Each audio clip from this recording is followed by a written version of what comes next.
What a game that was. The Oklahoma Sooners had a big game this weekend against Iowa State, and this was a really entertaining game to watch and one that I'm very excited to talk about because the Sooners were able to pull through, rally, and maintain their lead to ultimately beat Iowa State, and we need to talk about it. Before we do, as always, y'all know the drill. I want to hear from you. Hop down to the comments, give me a Y for yes, N for no. Are you surprised with how the Sooners look today? Let me know what you're thinking. If you are new to the channel, be sure to subscribe, hit that bell notification. I do constant college football content. You don't want to miss any of it. And if you enjoyed this content, be sure to like and comment down below. Those interactions, though they may seem small, are really massive to content creators such as myself in both getting picked up and maintained by the YouTube algorithm. But with all that being said, we need to talk about this game because this was exactly what so many people were expecting of the Oklahoma defense, particularly in the first half. And make no mistake, I'm not saying that the Oklahoma defense did not play well in the second half.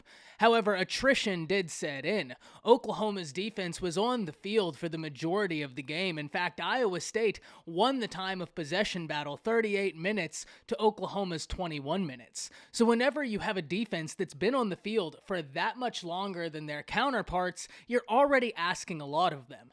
Now you would take into account how much longer that defense has been on the field, but then you add into the fact that Iowa State ran 30 more plays than the Oklahoma Sooners. It's understandable to why there could have been some attrition for the Oklahoma defense through the second half. But ultimately, when it mattered most, Oklahoma's defense came up with a big stop on fourth down to seal the game. Now that drive wasn't without its frustrations. I was sitting there screaming at the TV saying, somebody please for the love of God double Kohler, because he was just eating up yardage over the middle, seemingly at will. However, he is an incredibly talented player, one of the best tight ends in the game, and he's someone who's usually going to get his. It's just about limiting him.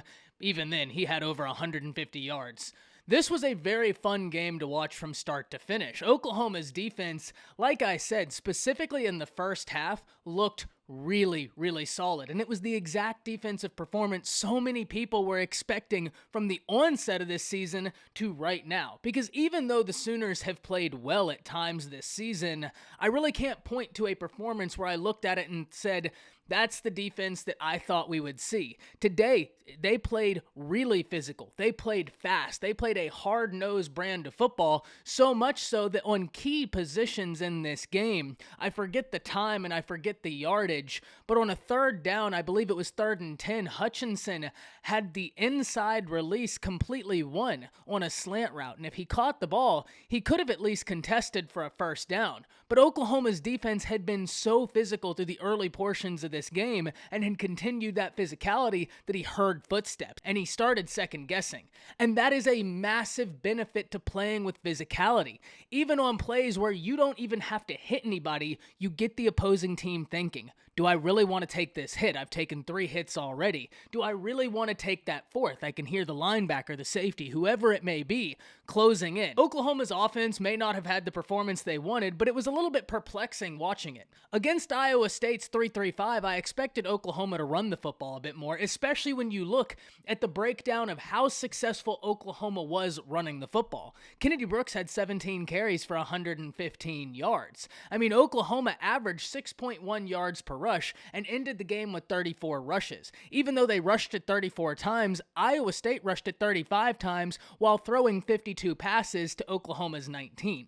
Whenever you look at Iowa State's 3-3-5, they allow you to run the football. The 3-3-5 is really a bend but don't break type of defense, which really makes sense when you look at how Iowa State plays on offense. There's a continuity with their defensive philosophy and offensive philosophy. They're not looking to score at will. They're not looking to score quickly. They want to grind it out on both sides of the ball. A bend but don't break mentality on defense and a grind out mentality on offense, really trying to control the pace of a game. So whenever we keep that in mind, and then we think back and we see so many drives where it was pass, first, second, and third down passing against a 3-3-5, it is a little bit perplexing because the whole basis of a 3-3-5 is really meant to mitigate the pass much more than it is the rush. You're almost saying to your opponent, I will give you yardage in the rush, you're just not going to beat me over top. Don't get me wrong, there were times where passes were able to open up and Caleb Williams was able to hit them, but trying to rely so heavily on the pass when you're rushing rushing attack was working was a little bit perplexing. Ultimately, at the end of the day, Caleb Williams' athleticism came in a massive way, something that if you watched the preview, I said I thought could be a difference maker in this game. And we saw the first play he took from offense, he rushed it for a 74-yard touchdown, if I'm not mistaken, the longest since 2018 with Kyler Murray. So his athleticism is playing dividends. When we look at this game and we're trying to figure out how things came about, it's pretty simple. Oklahoma's defense came out with physicality and looked to disrupt what Iowa State does well.